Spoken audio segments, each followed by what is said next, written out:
دماغ ہے جو نظر تو نہیں آتا، دماغ کی بھی عبادت ہے، دل کی بھی عبادت ہے۔ تو آج کچھ عبادات ظاہری ہیں اور کچھ عبادات باطنی ہیں، کچھ گناہ ظاہری ہوتے ہیں اور کچھ گناہ باطنی ہوتے ہیں۔ تو ظاہری گناہوں سے بھی بچنا ہے، باطنی گناہوں سے بھی بچنا ہے۔ جو ظاہری عبادات ہیں وہ بھی کرنی ہے اور باطنی عبادات ہیں وہ بھی انسان کے اوپر لازم ہوتی ہیں۔ تو آج ہم باطنی عبادت کے حوالے سے ذکر کریں گے کہ باطنی گناہوں کا اور باطنی نیکیوں کا علوم بھی بندوں کے پاس ہونا چاہیے۔ آج ہم گفتگو کریں گے اچھی سوچ کے حوالے سے۔ اچھی سوچ اسلام میں ایک اچھی سوچ کی کیا اہمیت ہے؟ اچھی سوچ کو بہت بڑی نیکی اور عبادت قرار دیا گیا ہے اور اچھی سوچ بھی بہت زیادہ ثواب ہے۔ اس کے حوالے سے آج ہم گفتگو کریں گے۔ روایت میں آتا ہے کہ بنی اسرائیل میں دو شخص تھے، ایک بہت ہی نیک تھا اور دوسرا بہت ہی گناہ گار تھا۔ تو لوگ عبادت گزار کو عابدو بنی اسرائیل کہتے تھے، بنی اسرائیل کا عبادت گزار، اور گناہ گار کو اسے خلیق بنی اسرائیل کہتے تھے، یعنی بنی اسرائیل کا آوارہ اور بے حیا شخص اس کو پکارا جاتا تھا۔ تو ایک مرتبہ یہ گناہ گار عبادت گزار کے قریب سے گزرا تو اس نے دیکھا کہ عبادت گزار کے سر پر بادل نے سایہ کیا ہوا ہے۔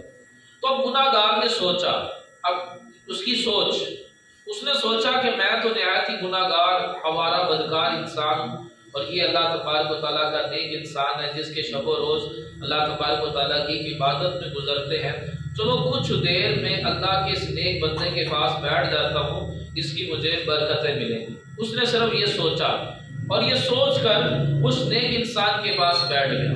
جب یہ اس نیک انسان کے پاس بیٹھا تو اب نیک بندہ سوچنے لگا کہ میں تو ایک عبادت گزار بندہ ہوں اور یہ تو گناہ گار بندہ ہے، تو یہ میرے پاس کہاں سے بیٹھ گیا؟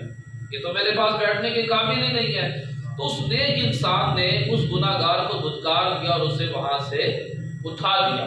تو روایت کے اندر آتا ہے کہ جو بادل جس نیک انسان کے سر پر اس نے سایہ کیا ہوا تھا وہ بادل گناہ گار کے سر پر آ گیا، اور اللہ تبارک و تعالیٰ نے اس وقت کے نبی پر وحی نازل کی اور ارشاد فرمایا کہ دونوں سے کہہ دو کہ اپنے اعمال نئے سرے سے شروع کریں۔ وہ جو عبادت گزار تھا اس کی غلط سوچ کی بنا پر، اس کے تکبر کی بنا پر، گناہ گار کو حقیر سمجھنے کی بنا پر میں نے اس کے ساری نیکیاں برباد کر دی، اس کی ساری عبادت اکارا چلی گئی ہے۔ اور وہ جو گناہ گار انسان تھا جس نے اچھا سوچا اور ایک نیک انسان کی وجہ سے اچھا گمان کر کر اس کے پاس بیٹھا، اس کو بتا دو کہ میں نے تمہارے سارے گناہ معاف کر دیے اور اب تم نئے سرے سے اچھے اعمال شروع کرو۔ اب دیکھیں یہاں پر اس روایت کے اندر دو انسانوں کی سوچ کا ذکر ہے۔ ایک سوچ نے دونوں کی زندگیاں A to Z بدل کر رکھ دی۔ نیک انسان نے برا سوچا، اس کے سارے اعمال ضائع ہو گئے، اور برے انسان نے اچھا سوچا، اس کی اچھی سوچ کی بنا پر اس کے سارے گناہ معاف ہو گئے۔ اللہ تبارک و تعالیٰ نے اس کے سارے گناہوں کو معاف کر دیا۔ تو پتہ چلا کہ اچھی سوچ ایک بہت بڑی عبادت ہے کہ اچھی سوچ بندے کی زندگی بدل کر رکھ دیتی ہے، اور بری سوچ یہ بندے کے سارے اعمال برباد بھی کر دیتی ہے۔ تو شریعت میں کسی کے حوالے سے برا سوچنے کو بدگمانی کہتے ہیں۔ شرعی اصطلاح ایک اسلامی ٹرمز کے اندر اس کا نام بدگمانی ہے۔ تو بدگمانی ایک کبیرہ گناہ ہے، ایک حرام ہے، اور یہ جہنم میں لے جانے والا کام ہے۔ تو بہرحال بندے کی سوچ اچھی ہونی چاہیے، ماضی کے حوالے سے بھی ہماری سوچ اچھی ہونی چاہیے، ہمارا جو حال اس وقت پریزنٹ ہے اس کے حوالے سے بھی ہماری سوچ اچھی ہونی چاہیے، فیوچر کے حوالے سے بھی ہماری سوچ اچھی ہونی چاہیے۔ بس اوقات ہم پاسٹ ماضی کی کچھ باتیں سوچ کر اپنے آپ کو ڈپریشن کا مریض بنا رہے ہوتے ہیں، اپنے آپ کو تکلیف میں مبتلا کر رہے ہوتے ہیں، اور بس بار بار لوگوں کو اپنی غم بھری داستان سنا رہے ہوتے ہیں، میرے ساتھ یہ برا ہوا، میرے ساتھ وہ برا ہوا، میرے ساتھ فلاں نے برا کر دیا، میرے ساتھ فلاں نے یہ زیادتی کی، میرے ساتھ فلاں نے اچھا سلوک نہ کیا، میں تو بڑی زندگی بھر ٹھوکریں کھاتا دھکے کھاتا ہوا یہاں تک پہنچا ہوں۔ تو یہ ماضی کی بری سوچ ہے۔ ماضی کے حوالے سے برا نہیں سوچنا چاہیے۔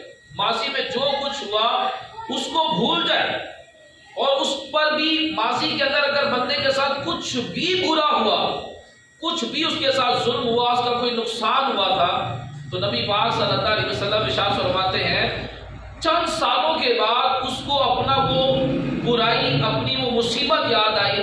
تو مصیبت یاد آنے پر اس نے کہا انا للہ و انا الیہ راجعون. تو اللہ تبارک و تعالیٰ اس کو اتنا ثواب عطا فرمائے گا جتنا مصیبت پر صبر کرنے پر اس کو اجر ملتا ہے. پھر نبی پاک صلی اللہ علیہ وسلم نے ارشاد فرمایا ماضی میں کچھ غلط کام ہو جاتے ہیں، کچھ بھی کام ہو جاتے ہیں، لیکن ہم اس کا نیگیٹو سوچتے ہیں. پھر کہتے ہو کاش میں یہ نہ کرتا، کاش میں فلاں کام نہ کرتا، کاش میں فلاں ڈپلوما کر لیتا، کاش میں فلاں نوکری کرتا، کاش میں یہ کاروبار نہ کرتا وہ کاروبار کر لیتا، کاش میں یہ چیز نہ خریدتا وہ خرید لیتا، کاش میں ابھی نہ خریدتا بعد میں خریدتا. یہ لفظ کاش جو ہے نا یہ اپنی زندگی سے نکال دیں. یہ اگر مگر کی اسلام میں اجازت نہیں ہے کہ اگر میں یہ کر لیتا تو یہ نہ ہوتا، اگر میں یہ کر لیتا تو یوں ہو جاتا. نبی پاک صلی اللہ علیہ وسلم نے یہ اگر مگر سے منع کیا.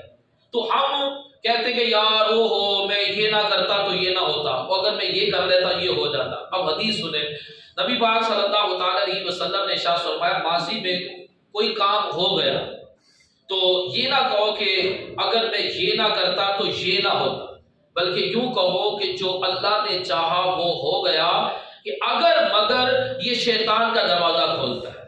نبی پاک صلی اللہ علیہ وسلم نے فرمایا یہ اگر مگر شیطان کا دروازہ کھولتا ہے، کچھ بھی کام ہو جائے تو یہ نہ کہو کہ میں یہ نہ کرتا تو یہ نہ ہوتا، اگر میں یہ کر لیتا تو یہ ہو جاتا. فرمایا یوں کہو جو اللہ نے چاہا وہ ہو گیا. آپ کوئی پراپرٹی لے لیتے ہو تو کوئی بندہ کہتا نہیں آپ نے غلط کیا، آپ نے تو بہت مہنگی لے لی، آپ نے یہاں کیوں لے لی، فلاں سوسائٹی میں بڑی اچھی مل رہی تھی. آپ ہی کہتے ہو یہ میں نے کیا کر لیا، اگر میں یہاں نہ لیتا تو وہاں لے لیتا، وہاں مجھے پروفٹ زیادہ ہو جانا تھا، وہاں انویسٹمنٹ کرتا تو وہاں مجھے زیادہ ملنا تھا.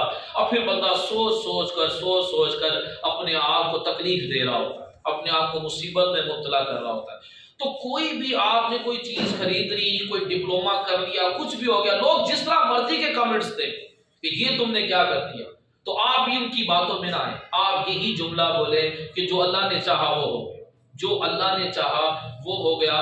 تو اپنے پاسٹ کے حوالے سے جو ہے بندہ نیگیٹو نہ سوچے، اچھا ہی سوچے. اپنے پریزنٹ کے حوالے سے بھی اچھا ہی سوچے، فیوچر کے حوالے سے بھی اچھا ہی سوچے.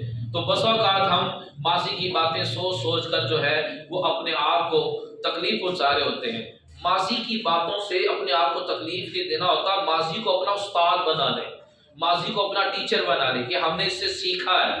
مثال کے طور پر ایک سائنسدان جس نے یہ بلب ایجاد کیا، یہ پروجیکٹ پہ کام کر رہا تھا، اس نے 1000 تجربات کیے، تو اس کے ساتھ جو پوری ٹیم تھی وہ تو مایوس ہو گئی، تو سارے تجربات ناکام نکلے.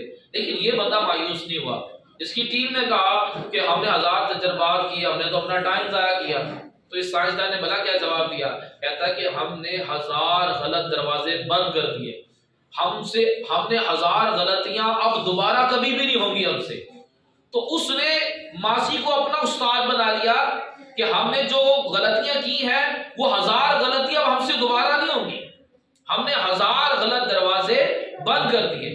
تو ماضی سے بندے کو سیکھنا چاہیے، ماضی سے بندے کو اپنے آپ کو تکلیف نہیں دینی چاہیے کہ ماضی میں میرے ساتھ کیا ہوا. تو